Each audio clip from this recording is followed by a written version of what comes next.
Perceptual Shift Show. Whoa, whoa, whoa. Welcome to the Perceptual Shift Show. My name is James Quine, and this is my brother, Robbie. I'm a perceptual shifter as well, and I'm also a life lover. We both are. Cheers. Hey, bro. That's right. What do you got there? I got my life-loving sludge black coffee. Lovely, lovely. Yes. I got my hot spice cinnamon tea with heavy whipping cream and honey. Good. Yeah, but last episode you threw me a curveball, and you were drinking this exotic chai latte. I did. I got the chai latte from my son. He stopped over at Starbucks, and that was delicious. But I still love my cinnamon tea. So we got a great show for you today, folks. It's going to be awesome. Yeah. We're going to be continuing to work out of the Perceptual Shift book, How to Love Your Life and Manifest Abundance, a book that I wrote with help from my brother and my daughter Annie and Randy and a lot of other people that gave me their input, experience, strength, and hope. It was a lot of fun to write. It's even more fun going through the book. Yeah. And I'm going to tell you that there's a way you can do that with us live. But before we get into all of that, we're going to go ahead and start the show the normal way we do. Right. And what is that? With some perceptual shift rock and roll. Yes. First, we're going to get our lenses perceptual shift lenses. Yeah, because we shift our lenses when we change our lenses, that we change the way we see our life. Exactly. If we're looking through dark, ugly, dirty, scummy, stinky glasses, we're seeing everybody as the bad guys and blaming people, places, and things for this horrible, wretched life that we have. It's so unfair. So dramatic. Yeah. Yes. A tragedy. Yes, and we're pounding on the floor and kicking. And it's not fair. No. So instead, we're going to put some lenses on that help us to see life in a brighter, more loving, kind way. Love lenses, baby. Yeah, love lenses, LLs. That's right. Okay, and after we do our lenses, we grab our perceptual shift instruments. Right. This is called a guitar or an axe or something like that. Yeah, it's an axe. An axe. We grab our axes. And it's a more sexy way of saying guitar. And we serenade you a little bit. That's right. We serenade you with our opening song. So prepare to be serenaded. Ooh, I'm prepared. Perceptual shift style. Here we go. Welcome to the Shift Show. Ready for the mind flow. You're gonna see the world in a brand new way. Show you how to love life. Eliminate your strife. You'll manifest all that you desire. Woo, baby! The Perceptual Shift Show. Whoa, whoa, whoa.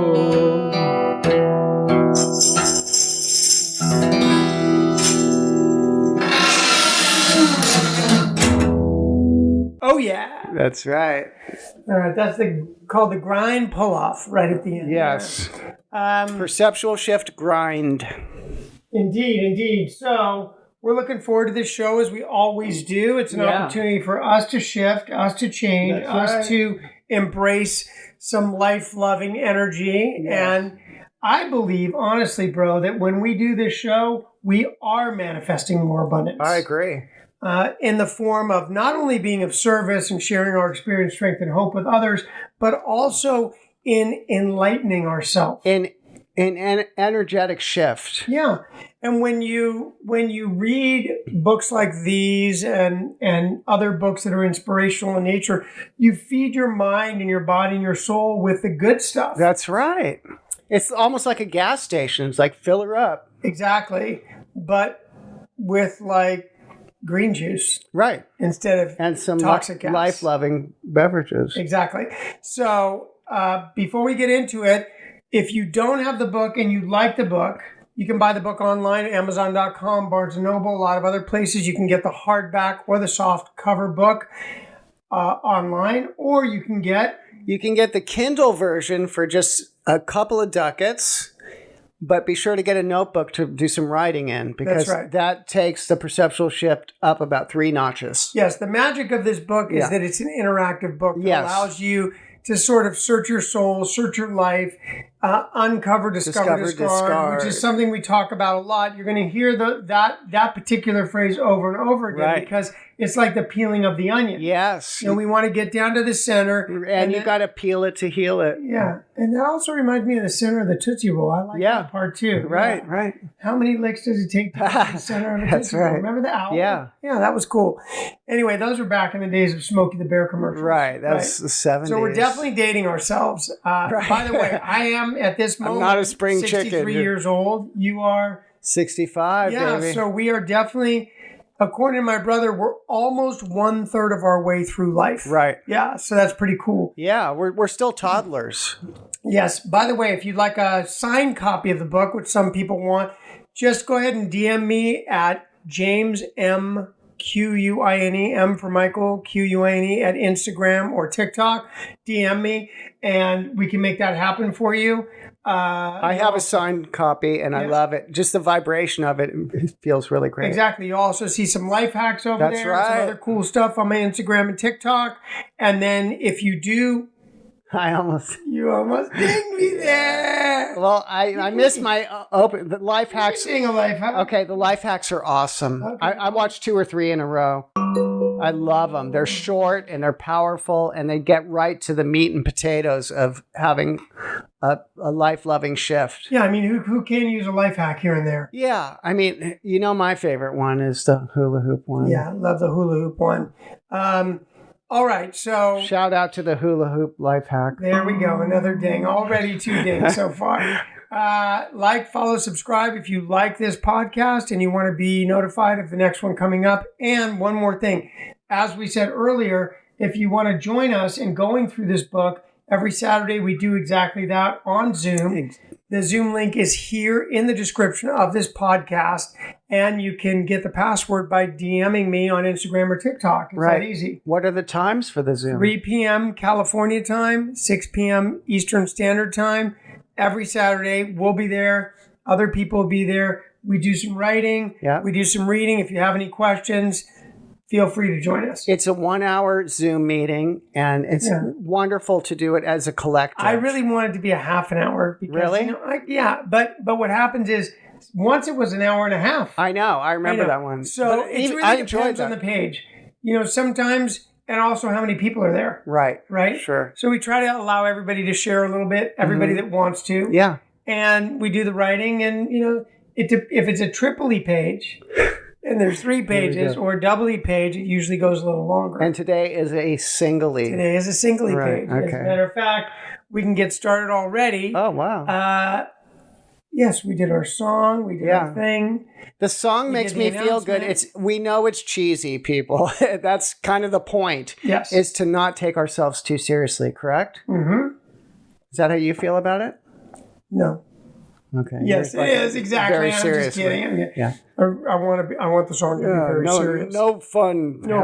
No, we keep it light and have a good time. Exactly, and literally light. Exactly. Not heavy, light, full of light. For those of you who haven't been with us, not dark. Yes. For those of you who haven't been with us following along this whole time, we went through the chapter called "The Roots of Our Perceptions" to discover a little bit more about where we sort of formed our philosophies, our ideas, our opinions, our attitudes, and our patterns that may no longer serve us. Exactly. Now we're in the section called Embracing the Shift, where we go over the power of shifting. Last episode, we began with the power of mindset shifting, expanding your awareness. Today, we're going to get into what is a perceptual shift. Are you ready? Yeah. Okay, here we go. Perceptual shift occurs when you change the way you interpret a situation, a relationship, or yourself. And let's talk about that for just a moment, interpreting it. Yeah. So much of our communication with others really comes down to the way we're interpreting it. Yeah, I agree. In other words, if somebody says, "Hey, what's going on?" and we interpret that as an attack, like, "Hey, what's going on?" Or an interrogation. Or it's like, "What business is of yours?" Right, Or we could be like, "Hey, what's going on?" You're like, "Not much. How you doing, George?" Right, sure. it's our interpretation. And if you look back at the last chapter, our interpretation is going to be influenced by the roots of our perceptions. Right. Right? So this is the idea of understanding when we're interacting with somebody else, are we coming into that interaction with a bunch of baggage from our past? Right. Let's say that you're in a relationship and you've had a lot of arguments, you've had a lot of problems, and you wake up the next day and you're about to communicate with this person. Are you going to bring in all that baggage?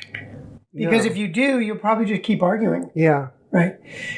This is where it's like, let go and give it to the universe. Yeah. Just surrender it and start a brand new day fresh every day. I feel like that's being a scorekeeper too, like constantly bringing up old crap. And honestly, it's not easy to let it go. No, it's not. But if you're still hurt by it, then that means that we need to do some work to relieve ourselves of that resentment, right? If we hang on to the resentment from yesterday, it's going to spill over into today. Yeah, and ruin the day. It'll ruin the day. Yeah. And ruin the relationship. Yeah, exactly. That's a high price tag. Too high, I think. Yeah, so when we talk about interpreting a situation, a relationship, or ourselves, are we doing it with all the baggage from yesterday? Any resentments, any frustrations, any opinions? Right. Or are we doing it with an open mind? Yeah. That's important. Yeah. Honesty, open-mindedness. Thank you. And willingness. Boom. Right?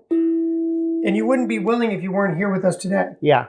Okay. And you wouldn't be open-minded if you weren't listening. Yeah. And it's great to be objective. And it's like, I want to stop doing what doesn't work and I want to start doing what does work. Exactly. So as we continue, it's not about changing the facts right. of the situation, the relationship, or ourselves, but rather altering your perspective to see them or it in a new light. Right. How can I see this person or this situation or myself in a new light today? If you've been putting yourself down day in and day out, how can you see yourself in a new light today and put yourself up? That's like having zero self-care. Yeah, not a good idea. Put yourself up instead of put yourself Thank you. down. Yeah, I agree. Right? Higher. For instance, a failed project might initially feel like a personal failure. Right. We've all had Sure. that.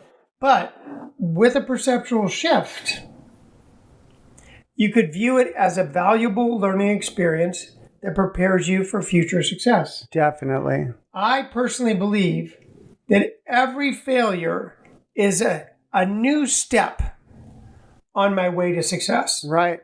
Right. Because I've learned from that failure. Mm-hmm. Now, if I shove the paper in the copy machine and it doesn't work and it gets stuck and I don't learn from it and I shove it in the same way, clearly I'm not interested in learning, growing, or evolving. Right. And we all know people like that. I've been there before myself. Sure. You know, you keep hitting your head against the wall, it hurts. You keep hitting your head against the wall, right. It hurts. Hello? Yeah. Nothing changes. If nothing changes, nothing changes. Right?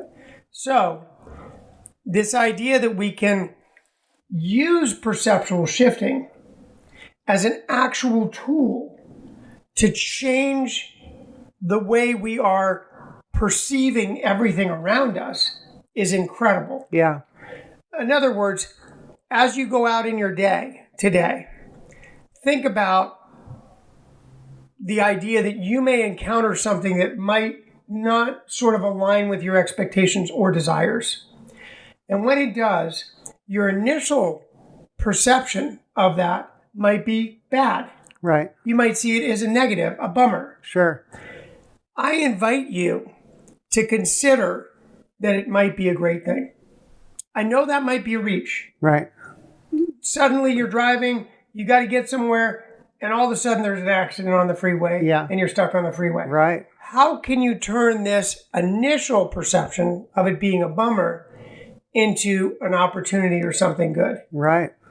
And for me, I would say, hey, I'm powerless over the traffic.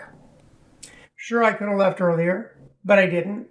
What I'm not powerless over is picking up the phone and calling the person and saying, hey, seems like there's been an accident on the 405. I'm going to run about at least 15, 20 minutes late, possibly later. I wanted to give you a heads up. Yeah. The other person might be bummed but it's a lot better than not saying anything and I just getting agree. there late. Sure. The second thing is I can say, oh, listen, there's a great book on tape that I wanted to listen to. There's a great speaker that I wanted to hear. There's an opportunity for me to enrich myself by feeding myself with something that's uplifting. So by the time I do get there, I'm going to be in a much better state of mind. That's a great analogy. I really dig that. Yeah. So it's Kind sort of of making lemonade out of lemons. well, it reminds me of when you told me that when you go to the supermarket Right. and you get stuck behind that woman that starts pulling out coupons Right. and you realize you've chosen the wrong line, or what you perceive, your perception is it's the wrong line, that you close your eyes and you begin to meditate. Yep. I'm that weird guy at the market that does that. And so what initially was a bummer is now an opportunity to meditate and get yourself aligned and centered. Right. Beautiful, right? I'm making a choice, perceptually shifting to be in serenity. And alignment. That's right. Exactly.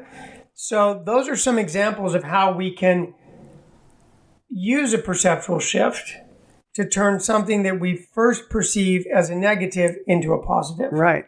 I'm going to continue reading. These shifts can be small, like a realization during a conversation, or monumental, like a complete reevaluation of your entire life's purpose. Right? Mm-hmm. So you can have these big aha moments, Right. or you can be in a conversation where you initially feel defensive and you suddenly have this moment where you put yourself into the other person's shoes and you realize that if you were them and they had done that to you or said that to you, you would probably feel uncomfortable too, which then leads you to a state of compassion and empathy, taking you from being on the opposite side of the conversation to the same side of the conversation as that individual. Now you're allied with that person, looking at the you that created a problem, and you can, with them, make a statement that wasn't cool what I just did. Right. And you don't deserve to be treated that way. Yeah. And I'm going to work hard not to do that anymore because I love you. Right. And the moment you have that awareness in a conversation, everything shifts in the relationship. It makes space for love and light to come into play. It's kind of like this. I've also had this perceptual shift moment in these conversations where I've done something wrong. Somebody comes at me and says, "Oh my God, what just happened?" And I know I'm going to get yelled at because I did something wrong. And instead of allowing the other person to yell at me, what I do is I do it myself. That's awesome. I say, you know what happened? Is that I didn't do the thing I was supposed to do, which is really not cool. And I don't like it when I don't do that. And that's really frustrating when I behave that way. And I'm very, very disappointed in myself. And it's not aligned with the type of man that I want to be. And it's just not who I want to be. And when I do those things, I get so frustrated at myself. I mean, I forgive myself. I try to forgive myself. But come on, man. Come on. How many times have we been through this thing together? How many times have you asked me not to do that? And I've done it again. Like, it's just ridiculous. I really, really need to change. Making an amends on the spot. And in that moment, what I've done is I've deflated their ability to attack me. Right. Which I know typically I'd be defensive about. Yeah, sure. I've already attacked myself and taken responsibility. Accountability. For my behavior. That's awesome. Hold on, that deserves a ding. Thank you. I may have done it even more aggressively than they were going to do it. Right. No, you're owning it. How can they get mad at me if I just got mad at me? Yeah, it's like, that's cool. Yeah. It kind of shows integrity to me. Exactly. So that would be a realization during a conversation and switching, but a complete reevaluation of your life's purpose would be, a great example of that would be, I was lost. This is a true story. I was lost in the sense of I didn't know what my purpose was. And if there's anyone out there that feels like you don't have a purpose or you don't know what your purpose is, don't feel like you're alone out there, because I can tell you right now there are millions and millions of people that are confused about what their purpose in life is. you are not alone. And I certainly was in that place. One of my mentors came to me and said, well, do you have any idea what your purpose is? And I said, honestly, I thought it was being a daddy. I thought it was being a successful entrepreneur and making money. I thought it was, having a home or a nice car, having material assets, having good relationships with others. And now I have all that stuff and I'm not really sure what it is. I don't know what my purpose is. And he said, well, let me break it down to you and make it very, very simple for you. We're going to give you a purpose that you can accomplish every day for the rest of your life. And once you do accomplish this purpose every day, you will be able to go to sleep knowing that you have fulfilled your purpose in life. I said, well, that sounds great. What's that purpose? And he said, that purpose is to align yourself with the universe and to help others do the same thing. At least one other person. Align yourself with the universe and assist somebody else in that alignment. That's right. And you know what? Every night since that time, I've been able to accomplish my purpose in life and go to bed with peace in my heart, knowing I've done it. That's awesome. That's a nice way to go to sleep. And everything else is icing on the cake. Right.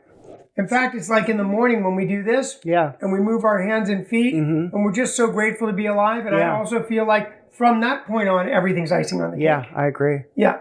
So the larger change, the larger reevaluation of your life's purpose is not necessarily an easy one for people to come to. So that's my purpose in life. Do you have a purpose in life now? Did you? Yes, I do. And it's very similar to your, I'm not trying to piggyback on yours. No, I know yours is similar because we're in the same wavelength. Yes, I'm very passionate about the perceptual shift and having a better life for myself and to help others to kind of reinvent themselves. Love their lives. And maybe, walk down a new street in terms of letting go of old stale crap, and reinventing their whole life into just being a happier person. Yeah. Yeah. And I'm not talking about, a manic skipping around kind of unnatural thing. I'm talking about just regular life as it shows up.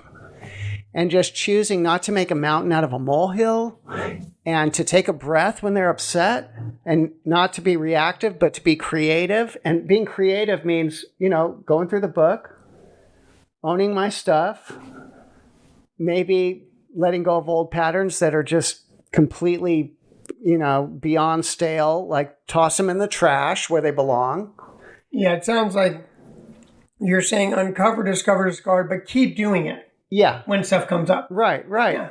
And sometimes I'm going to stub my toe, and that's okay too. Absolutely. I can, big deal. Okay, I stubbed my toe. I could have done this better, but I'm going to try a little harder next time. Those kind of things, like being my own cheerleader, I think is important.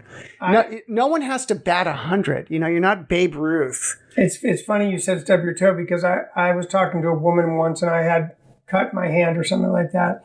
And she said, oh, you got a cut? And I said, yeah, I got a cut, did something stupid and I cut myself. And, and she said, oh, that you kind of mean to yourself. Right. Yeah. I said, well, I'm just not. And she said, you know what I do when I injure myself? And I said, kiss what? it. And she said, exactly. She said, really? I love you. Yeah. You're going to be okay. I'm going to take care of you. I don't rip Band-Aids off violently. Right. I don't scrub my cuts violently. Yeah, that's good. I treat them like I would treat a little kitten or a baby. Right. With love. It's going to be okay, honey. It's going to be, great. And I give it, and she said, and you know what? I believe, in my experience, I heal a lot faster when I do that. That makes perfect sense. Because love is very healing. Yes, it is. Yeah. So, all right. What all these shifts have in common is the power to open up new possibilities and new pathways, just like you're talking about your purpose is to help people do that. Yeah. So, question for you, Robbie. Have you ever looked back on a difficult experience, something that was difficult in your life that you went through? Later in your life, you saw it more positively, maybe as a good thing, right? Or at least not so bad. And explain to us where you were at, where you were at when it first was going on, what your perspective was. If you were laying down in the alley, you were looking up, and then later, if you were standing around, you might be looking down. What was your perspective now compared to then? And how do you see it differently? How did that shift your perception? This is interesting to me because it involves you. Me? Yes. Something bad I did? No, something good you did. It was our relationship as brothers is pretty deep, and you offered me a job at your magazine business doing sales. Right. And you guys can see me. I'm not like your typical sales dude. I'm an artist, and I'm like glitter rock and stuff like that. You have a tattoo or two. Yeah. So I didn't think I could do the sales. Actually, it kind of scared me at first. Right. And then sales is scary. It's scary, and there's a lot of rejection, but I manned up, and somebody, either you or Ben, called me sales dude. Sales dude. Sales dude. It just kind of made me like feel sort of, I can be myself, and so I felt supported. Right. Like, because it's a little unorthodox. Like, you have your own style. I have my own style, definitely. And it's glamorous, as you can see. No, just kidding. You were selling advertising. I'm selling advertising, and I became the sales dude, and it kind of caught on. Like, people like, here comes the sales dude again. Here comes the long-haired sales dude. He's been here 50 times, know. And it didn't seem like you were very affected by rejection because maybe it wasn't rejecting you personally. Right. There was some distance between the, saying, I don't like your music versus I don't want to advertise in your brother's magazine. Exactly. Yeah. But and you became a very good salesperson. That's what freaked me out. Is like, I started signing people up, and I said, it's got to be win-win or we don't want to do it. It's got to be good for both of us, so I didn't feel like I was hustling or doing anything like that. I believe in the magazine. The magazine was awesome. We had 4 of them. So like, if they didn't want to be in Driving Magazine, they could be in Whale Watch, which had a little bit more nature in it. Okay. So with respect to this question, what was the difficult experience? Was it trying to be a salesperson in the beginning? Like, yes. Struggling with that identity? I felt like I was betraying myself, and I was dressing all kind of yuppie-ish and collared shirts. Right. And it wasn't comfortable. But when the sales dude thing happened, I felt like I could take a deep breath and just be me. Right. And I started having more fun with it and being myself, having my own style. And more success. Yes, it all kind of clicked. And then later on, I did sales for Geza at the recording studio. So this kind of primed me to be a good salesperson in other areas. And we would hear him in the other room talking on the phone saying, dude, I'm going to give you the best fucking deal in your life. And the other people in the office would be like, can you hear what he's saying? He's swearing to a potential rolling client. Their eyes, yeah. And he would get the clients by being authentic. Yeah, exactly. Because a big part of selling is being authentic. Right. Because they know a scammer. Sure. People know when you're like real or you're just kind of affecting or having some kind of fake personality to cater to their whims. Yeah, and James he's a very good artist, and he would give me these mock-ups, which were fantastic. That really helped. The digital stuff, because people want to see, they want to be able to see what's happening. Right, I'd create it graphically, and then I'd print it out, and he'd have like a sample ad. And I would walk in and say, what do you think of this? Do you want any changes? And it really helped to kind of good team. Create a dialogue. 30 years. That was a good. I miss it. Yeah, it was fun. You never know. You might come back. That's right. All right. So for me, I had a couple of difficult experiences. One was quite a bit more surfacey than the other. The first one, I was young. I was a real estate agent in California. I had an opportunity to work with this guy who had a big mansion over near the 405 and Sunset. He was remodeling it. He was a real estate investor, developer. He would buy properties, he'd build them up, and then he'd sell them. I thought it would be an incredible opportunity. He was interviewing me in person. He said, I'm a stickler on being on time. I was on time until my radiator blew. I wasn't able to call anybody or fix it or get there. I knew I was going to be late. I didn't even bother ever reaching out back to the guy. I just knew that I had lost that opportunity, and I was really bummed out. And I went on to my life to live my life and did other things and so forth. A year later, I saw him in the newspaper. He had been arrested along with his assistant, the position I was going to be in, for some kind of a fraud, bank fraud, mortgage fraud, this, that, all kinds of illegal stuff, unpermitted things and whatever. And so I dodged a bullet there.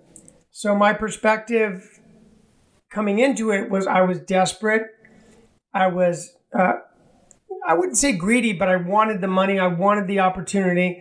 And then later on, I was doing well in my own life. And I was able to look at it and see it and go, wow. At the time, I thought it was a bummer. Now I realize it was a gift, which is the universe is doing it for me, not to me. The second thing that I wanted to share, which was bigger, was when I got divorced the first time from my first wife, I had believed that it was going to be together forever. And so when it happened, I was bummed. I was bummed for my son, Drew. Sure. I was bummed for the illusion of the family. Yeah. I never wanted to be divorced like my parents were. I had all kinds of expectations. Right. And I thought this was really just a drag. It was a bummer. Yeah. Years later, I got remarried. Amazing woman. She had 2 children from a previous marriage. Jake and Ryan, loves of my life. My 2 stepkids that I consider my children. They have 2 daddies. They're real daddy and me. And then we ended up having a baby together, right. Annie. And had I not divorced, and then my ex-wife had a baby, also Sammy. And so had we not divorced, these 3 children, or these 2 children wouldn't be in the world, and I wouldn't be a stepdaddy to 2 of these children. So my life became much better. And my relationship with my first ex-wife is better than it's ever been. Right. Even better than when we were together. So my perspective was from a point of view of being a victim right. of life. And my perspective today is that everything happens exactly the way it's supposed to in this world. And if I open my eyes and I pay attention, I can see the miracle. I can see the gift in the difficult moment. I can, we've talked about awareness, acceptance, and action before. And if I'm aware of what's going on and I accept it as is, then the action frequently is to move through it. This life that we live is not stagnant. It's ever changing. Right. In fact, the only thing we're guaranteed is that life will change. Thank you. So when I get stuck wanting things to stay the way they are, right. I'm fighting. Yeah, fighting the whole flow. Yeah, I'm fighting the flow of the universe.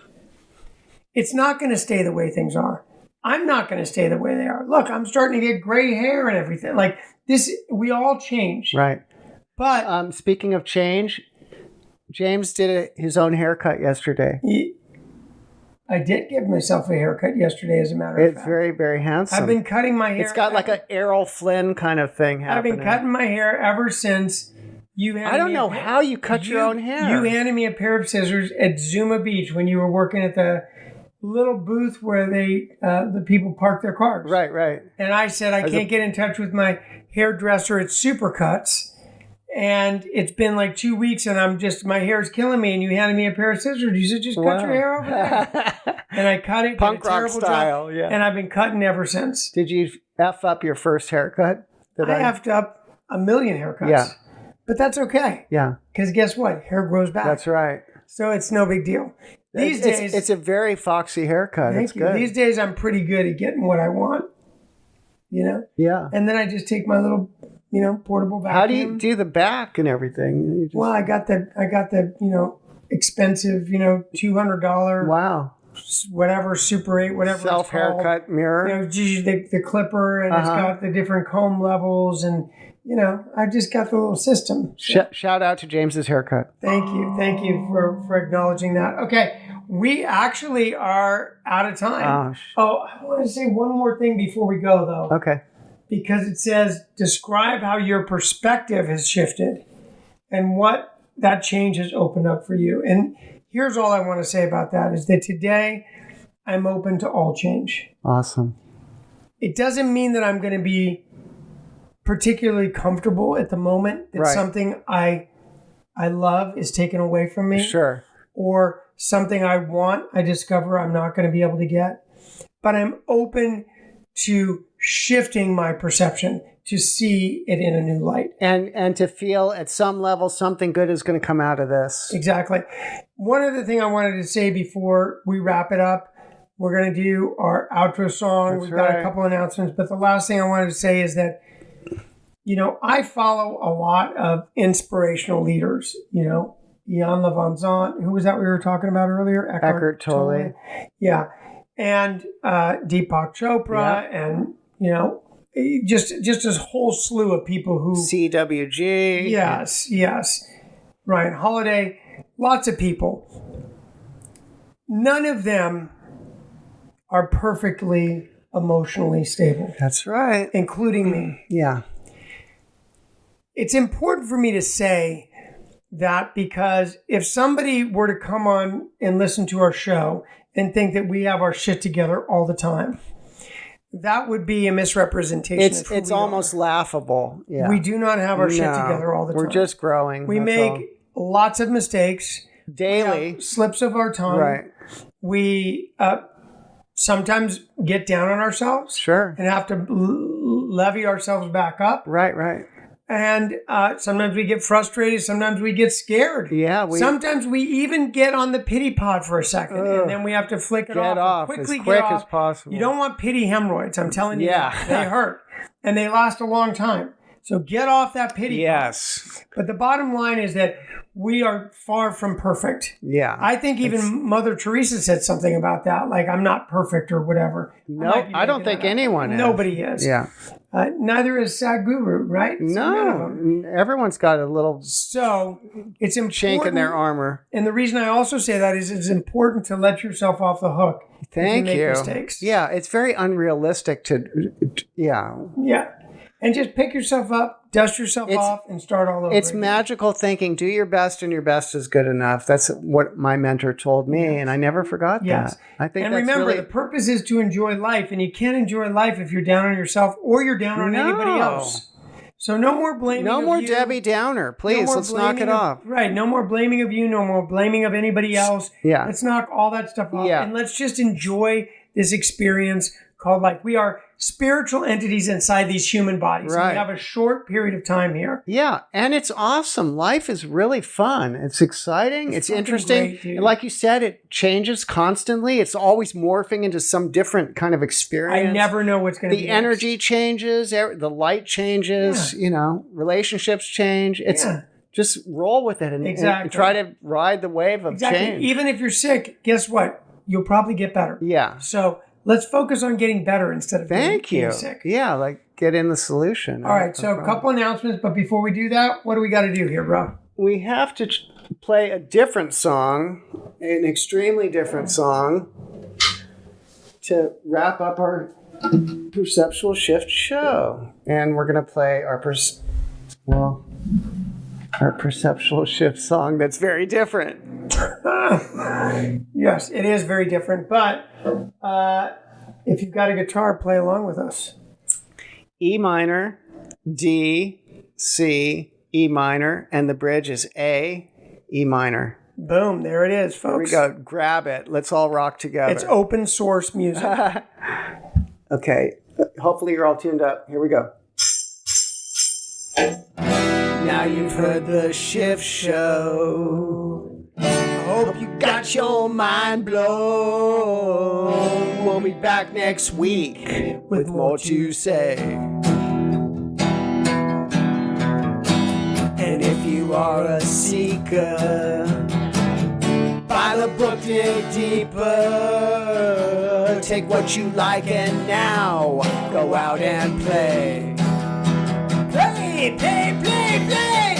The Perceptual Shift Show. Whoa, whoa, whoa.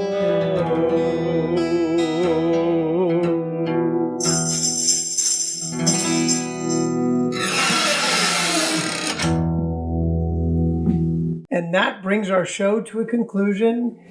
With the exception of a couple of announcements, that was a good one. That was a very tight ending. Very, very tight. The pull-off was perfect. Yeah. Oh, wait, we're not doing perfection. We're doing progress. Yes, it was progress, not perfection, but it was a good amount of progress. Progressing in a good way. Indeed. All right, you can buy the book if you're interested on Amazon.com or Barnes & Noble. You can get the hardback or softback book, or you can get the Kindle version for just a couple of ruples. It's a bargain. And then get a notebook because you're going to be doing some writing. That's right. And if you want a signed copy, DM me, James M. for Michael Quine, Quine, at Instagram or TikTok. You can see some life hacks over there. Love them. All kinds of different things that are sort of in this genre of loving life. And shout out to Life Hacks. Thank you. And don't forget to like, follow, subscribe if you like this podcast and you want to be notified of the next one. And what do we do on Saturdays? We have a live Zoom meeting going through the book, not quickly. We take our time and just sometimes it's only a page or two, but we do it as a group and it's James will be there, I'll be there. We go through the book too ourselves. So we're walking our talk here. 2 pages if it's a double E. Yeah. 3 pages if it's a triple E. And the last 3 meetings, none of them have sucked. No. But the last 3 have we're reaching like a gallop now where I'm just hearing some fantastic shares. Yeah. People are digging deep. There's a lot of intimacy there. It's a safe space. Yeah. And we're there live. You can ask any questions exactly. you want. So it's 3 p.m. Pacific Standard Time, 6 p.m. Eastern Standard Time every Saturday. The Zoom link is included in the description of this podcast. If you DM me, I'll get you the password. And DM me on Instagram or TikTok. And that's about it, except I want to let everybody know that loving life is not necessarily about loving every single thing that happens. Right. Have there been things that have happened to you that you don't particularly love? Every day. Yeah, there are constantly things that I don't particularly love. Life is challenging. Some nights I don't even get a good night's sleep. I don't think like, that's a good example. So great. Sure. You know? I had a night where this big cockroach came out and I was all creeped out and it was very hard to go back to sleep. I always get nervous they'll crawl on me. That's like a horror movie. So in your mouth or something? Yeah. But even though some things will happen in life that we're not particularly stoked about. Right.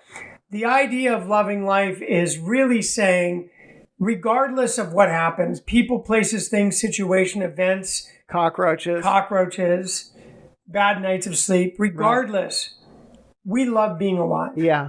We love this experience of living as a human being. Yeah. We love loving life. Right. Loving ourselves, loving others around us. We love life. Yeah. So it's the attitude adjustment of loving life as it shows up. Yeah. So rather than all. And if you think about it, there's so much more to love about life than the few things that are a bummer. Right. Exactly. Keep it in perspective. Let's focus on the glass half full. Thank you. If you want to be a life lover like we are, and there's a lot of other life lovers out there. Right. Glass half full deserves it.